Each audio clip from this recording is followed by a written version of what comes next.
But the thing that makes this all the more complicated, and makes the existence and even consumption of Marble Hornets a topic of ethics, is that Troy Wagner, Joseph DeLodge, and Tim Sutton, who cooperatively wrote, acted, and directed the series, did not create the Slender Man, despite the series starting roughly 1 week after these images first appeared online.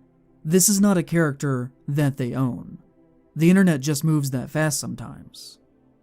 And the fact that Marble Hornets, which is based on a stolen concept, went so far as to get a feature horror film adaptation starring Doug Jones as the operator, really rubs me the wrong way. They had no answers to any of these things and just decided to ride this stolen car till it ran out of gas. You know, it's almost similar behavior to stealing the Slender Man character and calling him the operator and saying it's a new thing.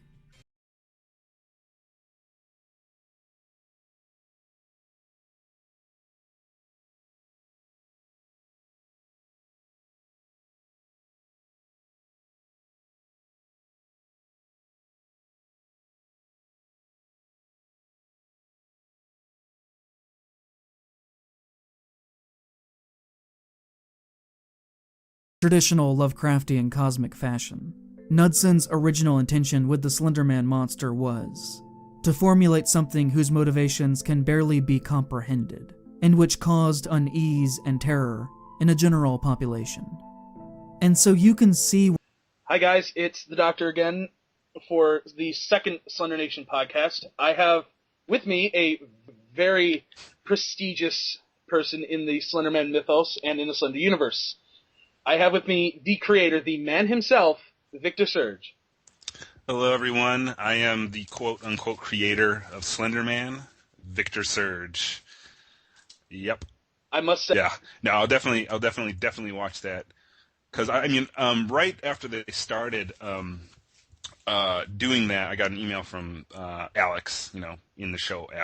His name is Alex in Marble Hornets. Yeah. Talking about it.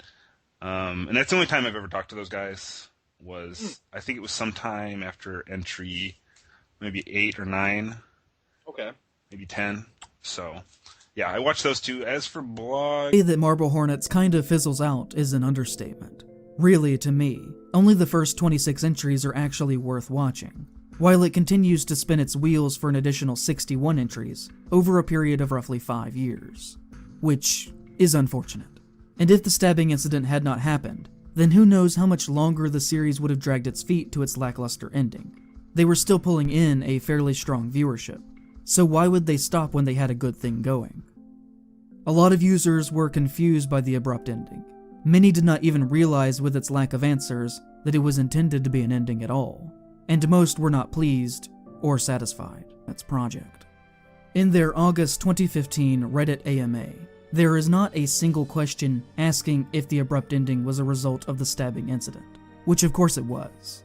And it makes me wonder if that was because there was a rule against that, if questions like that were deleted by mods, or if in just typical Reddit fashion, the questions were bad or not well thought out. Getting into the nitty-gritty of this is difficult, because there's a lot of convoluted... The final driving shot. Yep. 5-year journey. This was uploaded on the 5-year anniversary of... On the way to a convention in a Chick-fil-A drive-thru. Yep. Because I had this done, and I was going to... We had this completely done, like, after or before entry 86, right? Or... almost. We had to put together, except for this shot right here, okay. Actually, of him throwing the mask away. Oh, we had to that's get that. right. Which, yeah, there's the callback to the bag, even though it's not the same bag. Mm-hmm. Whoops, sorry. Yeah.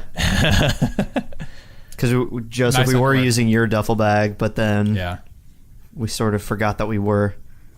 So this is like lose it or something. No, I still have it. Yeah, we just didn't ask for it.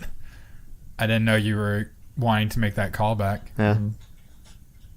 Because I think it was decided like when you guys went out here to shoot this. Yeah. Which is also why you didn't use my bag, because it didn't matter. Well, my bag is the one that we'd been using ever since. Yeah. So. Oh yeah, that's what we said. Yeah. One of the takes, the mask fell back out, or looked like it fell back out. It's over. And then he goes back to his car and it's filled with masks.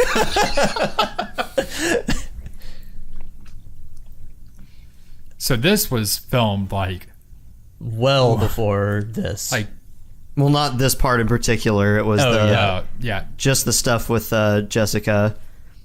So whenever you last saw Jessica, this was filmed at the same time. Yes, entry 76. Tim had quit smoking when we shot this, so he's smoking awful herbal cigarettes. They were so disgusting. But you know what? I was dedicated. Yeah. I puffed him anyway.